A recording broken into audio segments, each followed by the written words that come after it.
If you want to know how to have better looking hair and better looking hair regrowth, then stick around, this video is for you. My hair is not perfectly straight or styled right now. All I've done is brush it, so it's got quite a bit of texture, as you'll see. It looks a bit frizzy, and that's just a function of it being sort of semi-wavy, semi-straight, and a little bit dry hair, but I'm telling you, it is really healthy.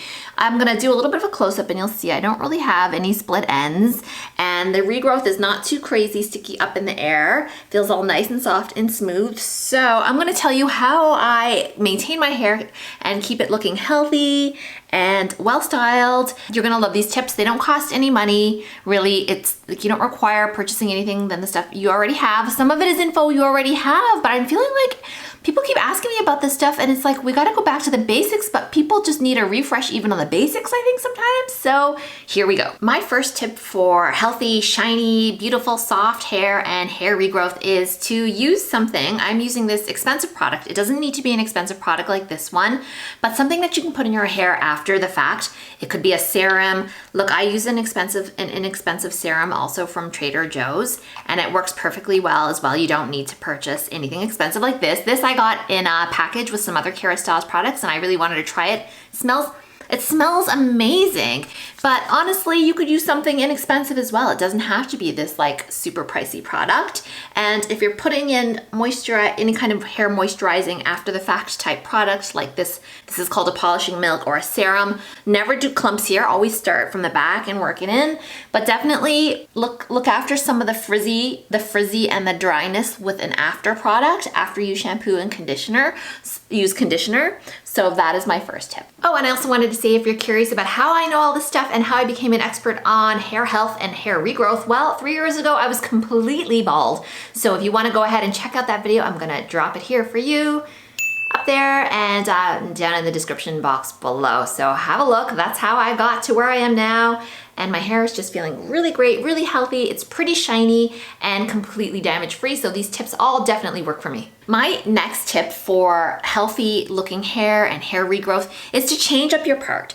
And I don't usually wear my hair parted like this. I have been more recently wearing it more parted down the middle, which is like not the most flattering look, but seems to be really healthy. Like there's a lot of really healthy hair down the middle, but today I decided to part it off the side, and this isn't even a straight part. This is a mixed up part, and that's to give my hair a bit of a break. Just a break from everything. You know, change up that part. This goes for girls, this goes for guys as well. If you have longer hair as a guy, you can change your part as well, because if you keep parting it exactly in the same spot over and over, week after week, month after month, those hairs will start to break, and that's pretty inevitable. So make sure to change your part or flip it over completely if you can, or even go down the middle, change it up, or do a soft part like this. If you want more hair information and more hair videos like this one, and if you would like to support me here, I would really appreciate it if you give this video a like and you subscribe to my channel. It's a windy day and I'm sorry for the audio, but I just wanted to say that if it were a sunny, beautiful day, I would definitely be wearing a hat or a bandana or something to cover my head, because I don't want my scalp to get burned, nor do I want to damage my hair with a lot of sunshine. So that's just something else to keep in mind. My next tip is to make sure that you take your vitamin D. I was recommended to take vitamin D by my doctor. You'll want to check with your own healthcare practitioner as to how much vitamin D you need to be taking, but most of us, and most of my audience is here in North America, but elsewhere as well, we don't get enough vitamin D throughout the whole year. And so vitamin D and a lack of is thought to contribute to fall hair loss. So if you're watching this and it's the fall and you're losing more hair than usual, I did make a video that addresses this, and you can go ahead and have a look. But hair shedding in the fall is a real thing, and one of the ways that you can help to counteract this, and also just to keep the hair growing and healthy on your head, is to make sure you have enough vitamin D in your body. Don't just go taking any amount though, you wanna make sure that you're taking the right amount for you. The next thing I wanted to say about making sure that your hair grows in all healthy and nice and soft and shiny is to stop brushing it so hard. I see a lot of people and you see this, people do this like on TV and films, they just start from here and they just yank down really, really hard, and you know what's gonna happen there, right? You're definitely gonna break off little bits of your hair and it's going to look all like flyaway-ish. So my best tip for that is to never start at the top and brush down until you started at the bottom first. So you wanna just, I know it feels like a bit of a backward way of doing it, but go this way and be gentle, stop yanking. Try and take double or triple the time, and don't even start from up here. Start from like a lower length, especially as you go here. You wanna work your way like this, right? You do not need an expensive brush at all. The brush you have, I'm sure, is completely adequate. And if your hair is really thin and fine, start with you can just use a comb to the same effect as well. Just work your way up and go like that. And do not yank and don't start ever from the top. My next tip is to wash your hair more frequently than you probably are doing and probably what you think. There's been a real movement online, on Instagram, etc. and so forth to wash your hair less frequently. A lot of people are saying they only wash their hair once every week, less. Some people don't wash their hair with shampoo. I think that if you want to have healthy, good looking hair and you want to keep the regrowth healthy, that you need to go a little bit more frequently than that. At least a few times a week, maybe every second day. It kind of depends on what you and your scalp can take. And the scalp's so important here, so stick around for my last tip that is specifically about that. I think that you'll have shinier, healthier hair, a healthier scalp, and better, softer regrowth. This tip is more for the guys out there than the girls that I know, but conditioner. Guys don't use conditioner. My husband only discovered what conditioner was about a year ago. He had no idea why it was there. He never thought to ask. He just didn't care. Conditioner is really important because what happens when you shampoo your hair is it takes away the moisture out of your hair because it's great for cleaning and de-oiling your scalp. It also sort of de-oils your hair. Does that make sense? So to put moisture back into your hair, you need conditioner. What kind of conditioner? Look, you don't need an expensive conditioner. I love expensive shampoo products and conditioners. If you want what I use, go ahead and drop me a note in the comments and I'll let you know what it is, but you don't need that. I personally love any L'Oreal product. This is not sponsored, this is not an ad, not getting paid to say that. I just feel like they make the whole spectrum of like really inexpensive shampoos to like super high-end salon shampoos. And you can buy their stuff for just like a few dollars, especially if you find it on sale. But I love their products just in general. For me, it's rare for me to find a L'Oreal product that I don't love. What you want to look for in a conditioner is something that says it's weightless or lightweight. Just start there because for a lot of us, when we're just starting to use conditioner or are afraid to use those heavy, horrible, like clumpy looking conditioners, what you want to look for is one that says it's lightweight or weightless. That'll just give you just that little bit of shine and that little bit of extra moisture and oomph that you need. If you're not using a conditioner, you're making a big mistake. Your hair will never look shiny and hydrated without it. It's just really hard to get that nice shiny hydrated look if you're shampooing and then you're not using anything after. Of course, there are other like products we're not going to get into, like co-washing and stuff like that, especially for you curlies out there. But for most of us, that are using like our normal shampoo, you'll want to use like a normal conditioner as well. Also just want to take a quick second here just to make a plug for my Instagram.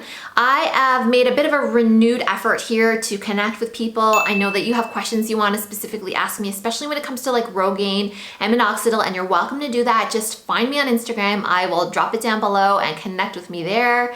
I am there all the time and I'm just like answering your questions, stuff like that. So if you have something that you want to ask me, go right ahead. So my other tip for healthy looking hair and healthy regrowth is to not be scammed by expensive products that promise you the world and deliver pretty much nothing. You don't need them. You just need a good hydrating shampoo.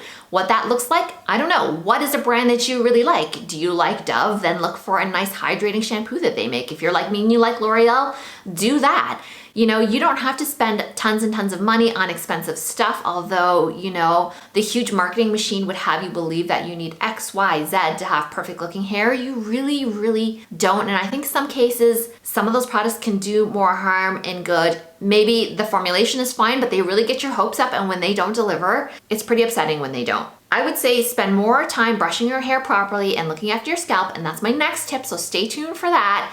That will do way more help than any fancy expensive shampoo will. I buy expensive shampoo mostly because I have found one that really works beautifully for me and it smells delightful. Like that is the reason that I buy pricey shampoo. Let's not get it twisted. It's really not about how the formulation necessarily, because there are a lot of shampoos that do a great job, but it's just like my one treat. Like I don't wear perfume, I I don't like scented moisturizers and stuff like that, but I like my hair to smell nice. What can I say? Another thing I want to talk about is heat styling. A lot of people ask me about heat styling. It's really not the end of the world to use hot tools on your hair. You don't want to be blow drying to the point of extreme dryness. Like, try and let it air dry a bit if you can. You don't want to be taking a flat iron to it all the time either, or using a curling iron every single day. Try not to go over like 2 or 3 times a week would be my suggestion. That's definitely what I do, and my hair is pretty good. It has not got split ends. It has not got really damaged, but everyone's hair is a little different. But I would say you don't have to stop completely. Maybe just cut down if you're using it a lot, but it doesn't really affect hair health or regrowth if you use it judiciously.